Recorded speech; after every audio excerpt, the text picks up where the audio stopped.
Everyone saw a giant, but God saw a shepherd who wasn't afraid. Let's set the scene. Imagine a dusty valley, a place of tension and silence. On one side, an entire army, trembling. On the other side, another army, confident, almost arrogant. And stepping out from their ranks is a man who looks more like a monster. His name is Goliath. This isn't just a tall guy. We're talking over 9 feet tall. He's covered head to toe in bronze armor that gleams under the sun, so heavy a normal person couldn't even stand up in it. When he speaks, his voice isn't just a voice, it's thunder. It booms across the valley, a physical force that makes the very ground shake. And for 40 days, he has been doing this every morning and every evening, taunting, mocking, and challenging the army of Israel. His challenge is simple. Send out your best warrior.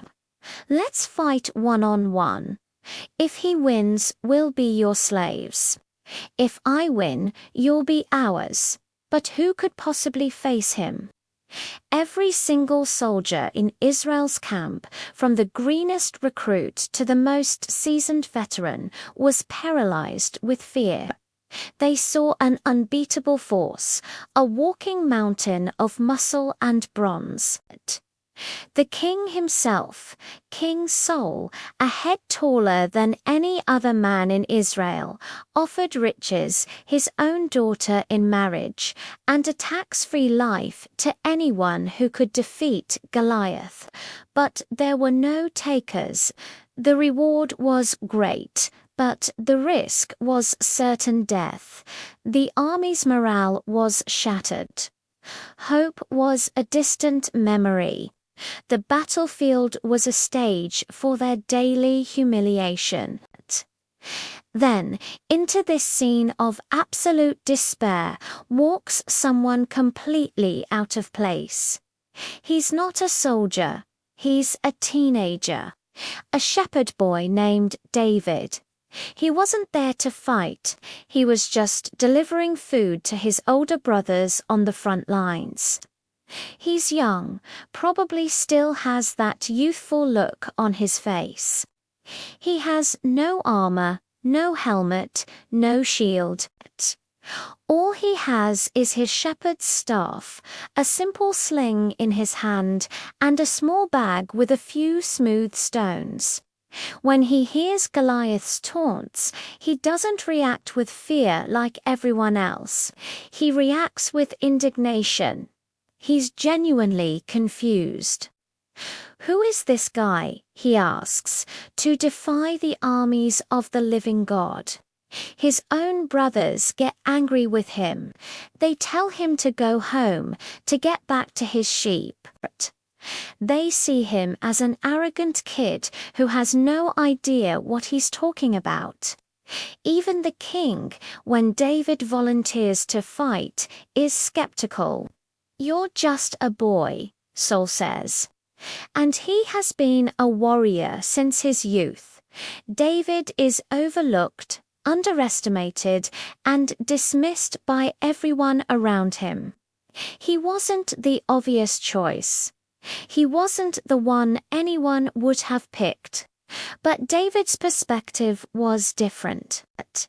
He wasn't looking at the size of the giant. He was looking at the size of his God. He tells the king, "When a lion or a bear came and stole a sheep from my flock, I went after it, struck it, and rescued the sheep. The Lord who rescued me from the paw of the lion and the paw of the bear will rescue me from the hand of this giant." So the king reluctantly agrees. He tries to put his own royal armor on David, but it's too big, too heavy. David can't even move in it. He takes it off. He's going to face this challenge his way, with the tools he knows, with the faith he has. He walks out into the valley, armed with just his sling. Goliath sees him coming and bursts into laughter. It's a deep, mocking laugh that echoes off the hills. "Am I a dog," he bellows, "that you come at me with sticks?" He curses David, promising to feed his flesh to the birds and wild animals. But David doesn't flinch. He walks closer, his voice clear and steady, filled with a confidence that shocks everyone watching. "You come against me with a sword and spear and javelin," David calls out, "but I come against you in the name of the Lord Almighty, the God of the armies of Israel, whom you have defied." This wasn't about David's strength anymore. This was a showdown between two beliefs. It was man's power versus God's power. David declared that the whole world would know that there is a God in Israel, and that God does not save with sword and spear. The battle belongs to the Lord. Then it happens. David reaches into his bag, pulls out a single stone, and places it in his sling.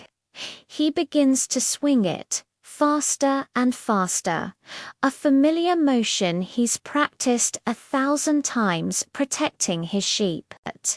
He lets it fly.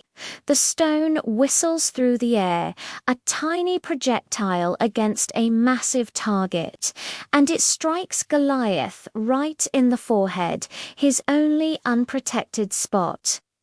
The shot is perfect. The giant stumbles. His eyes go blank.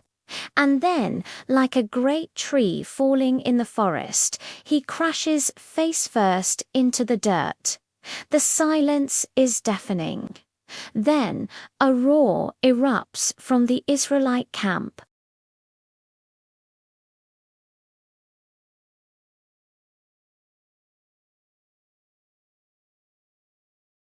This story reminds us that it's not about the size of the giant in front of you, it's about the size of the God beside you.